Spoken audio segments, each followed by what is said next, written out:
Quelle joie de te voir. Quelle joie de te voir. Non, mais ça fait plaisir. Alors je te présente José Évrard, député du Pas-de-Calais. Ah oui.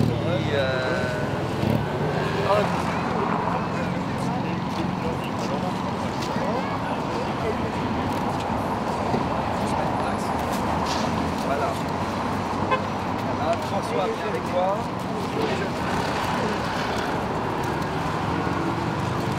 Allez.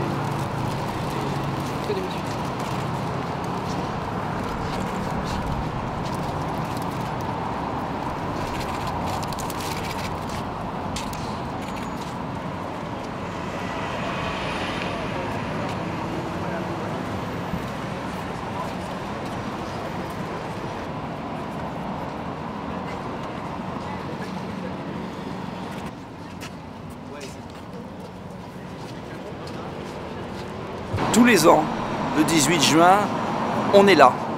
François Guillaume, ancien ministre des Jeunes, parce que pour nous, l'épopée du général de Gaulle, c'est d'abord un acte de résistance inouï,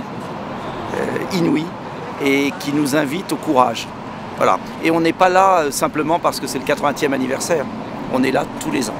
Aujourd'hui, c'est qu'on vit dans un pays où les dirigeants sont lâches. Et le général de Gaulle, c'était le contraire de la lâcheté. C'est-à-dire que c'était la volonté politique et le passage à l'acte.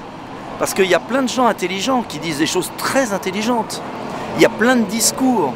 Les Français entendent plein de belles paroles. Mais la grande différence, c'est que le général de Gaulle, lui, il transformait les paroles en actes. Le maréchal Pétain avait de très grands discours sur l'indépendance de la France. Mais il a déshonoré la France. Comme aujourd'hui, il y a des gens qui ont de très grands discours sur l'indépendance de la France, mais qui font rien. Le général de Gaulle, il a accepté de tout quitter, de risquer sa peau. Il a été condamné à mort. On oublie qu'il a été condamné à mort par Vichy. Donc on oublie la transgression incroyable que fut son appel du 18 juin. Et en même temps, cet appel du 18 juin, ça a été un formidable message d'espérance. C'est-à-dire qu'au moment où la France était accablée de douleur, il a dit aux Français « on va gagner ». Et si vous relisez l'appel du 18 juin, ce qui est extraordinaire, c'est que ce n'est pas une complainte, ce n'est pas une protestation, c'est un formidable pari sur l'avenir. Donc moi, c'est ça que j'aime dans l'épopée du général de Gaulle, c'est à la fois cet acte de courage et en même temps cette espérance magnifique. C'est-à-dire qu'il a transformé la douleur en espérance. Il n'y a pas plus beau. Voilà pourquoi on est gaulliste, je crois. C'est ce qui nous rassemble. Ah oui, tout le monde est gaulliste, oui. Surtout ceux qui l'ont trahi. Mais qu'importe, je vais vous dire, dans un sens, tant mieux s'il y a plein de gaullistes qui se découvrent. Le seul problème, c'est que le général de Gaulle, il n'était pas gaulliste en parole. Il était gaulliste en acte. Et ça, c'est une grande différence. Donc moi, j'invite les Français à devenir gaullistes en acte et pas simplement en parole. Parce que s'il y a un homme qui était pour le droit des peuples à disposer d'eux-mêmes, c'est le général de Gaulle. Et il était pour le droit du peuple français à disposer de lui-même, mais il était pour le droit de tous les peuples de la terre de disposer d'eux-mêmes. Donc, c'est vraiment des gens qui ne connaissent rien à l'histoire et qui plaquent des pseudo-slogans. C'est déshonorant, voilà.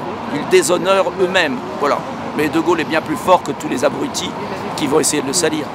Mais rien, j'ai même pas parlé d'eux. Voilà. Le souvenir du général de Gaulle et sa force historique est tellement supérieure à ces nains de jardin qu'on s'en fout. Voilà. Le 18 juin, devant cette magnifique statue du général de Gaulle, j'ai très heureux d'être avec François Guillaume, ancien ministre, qui incarne le gaullisme dans sa Lorraine natale, avec José Évrard, député du Pas-de-Calais, qui représente le gaullisme social. On a une à Paris.